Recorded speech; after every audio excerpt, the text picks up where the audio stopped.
Directors மாதிரி சிங்கர்ஸ்மே இப்போ recent டேஸா live concert organise பண்ணி அவங்களோட ஃபேன்ஸுக்கு தொடர்ந்து ட்ரீட் கொடுத்துட்டே இருக்காங்க. அந்த வகையில சிங்கர் ஹரிஹரன் அவங்களோட மியூசிக் கான்சர்ட் ஜாஃப்னால ரொம்பவே கிராண்டா அரேஞ்ச் பண்ணியிருந்தாங்க. அந்த இடத்துல கான்சர்ட்டை பார்க்க வந்த ஃபேன்ஸ் யாருமே சரியா கோஆபரேட் பண்ணதுனால பயங்கரமான இஷ்யூ ஏற்பட்டிருக்கு. அந்த விஷயம் தான் இப்போ சோஷியல் மீடியால ரொம்பவே வைரலா ஷேர் ஆகிட்டு இருக்கு. ஆக்ட்ரஸ் ரம்பாவோட ஹஸ்பண்ட் தான் இந்த மியூசிக் கான்சர்ட்டை ஆர்கனைஸ் பண்ணிருக்காரு. அதை தொடர்ந்து ரம்பா இந்த பிரச்சனை ஸ்டார்ட் ஆனதுல இருந்தே ஃபேன்ஸ் கிட்ட ரெக்வஸ்டா தயவு செஞ்சு கோஆபரேட் பண்ணுங்க, நிறைய ஹையர் அபிஷியல்ஸ் உங்களை கண்ட்ரோல் பண்ணதுக்கு ட்ரை பண்ணாலும் நீங்க கோஆபரேட் பண்ண மாட்டீங்க, நீங்க கொஞ்சம் பொறுமையா இருந்தாதான் இந்த கான்சர்ட்டை நல்லபடியா நடத்தி முடிக்க முடியும் அப்படின்னு எவ்வளவு சொல்லியுமே அந்த இடத்துல பயங்கரமான கலவரம் மாதிரி வெடிச்சிருக்கு. முக்கியமா ஆக்ட்ரஸ் தமன்னாவோட பெர்ஃபார்மன்ஸை எப்படியாச்சும் முன்னாடி போய் பார்த்துடணும் அப்படின்னு ஃபேன்ஸ் எல்லாருமே ரொம்ப எக்ஸைட் ஆகி முன்னாடி இருந்தவங்களை தள்ளி விட்டு வந்ததால் தான் இவ்வளவு பெரிய விஷயம் நடந்திருக்கு அப்படின்னு சொல்லிட்டு இருக்காங்க.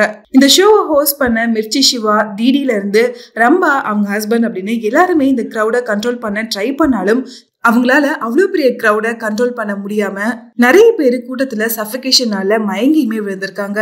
ஆல்ரெடி சென்னையில நடந்த ஏஆர் ரஹ்மானோட மறுக்குமா நெஞ்சம் கான்சர்ட்ல இதே மாதிரி ஒரு விஷயம் நடந்துச்சு. சரியா ஆர்கனைஸ் பண்ணல அப்படிங்கிற மாதிரி ஃபேன்ஸ் எல்லாருமே தொடர்ந்து கம்ப்ளைண்ட் ரைஸ் பண்ணிட்டே இருந்தாங்க. இப்போ சிங்கர் ஹரிஹரனோட கான்சர்ட்ல அதுவும் ஜாஃப்னால இப்படி ஒரு விஷயம் நடந்தது ரொம்பவே ஷாக்கிங்கா இருக்கு.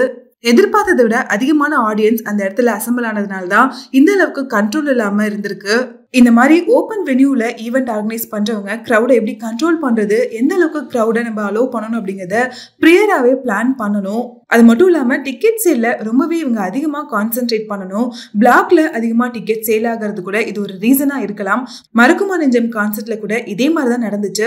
இது இனிமே ரிப்பீட் ஆச்சு அப்படின்னா இனிமே ஆடியன்ஸுக்கு கான்சர்ட் வரதுக்கான விருப்பமே இல்லாம போயிடும். யாருமே லைவ் கான்சர்ட்டை பார்த்து என்ஜாய் பண்ண முடியாம பயத்திலேயே வந்துட்டு போற மாதிரி தான் இருக்கும் அப்படிங்கிற மாதிரி இந்த நியூஸை ஷேர் பண்ணி எல்லாருமே சோஷியல் மீடியால கமெண்ட் பண்ணிட்டு இருக்காங்க.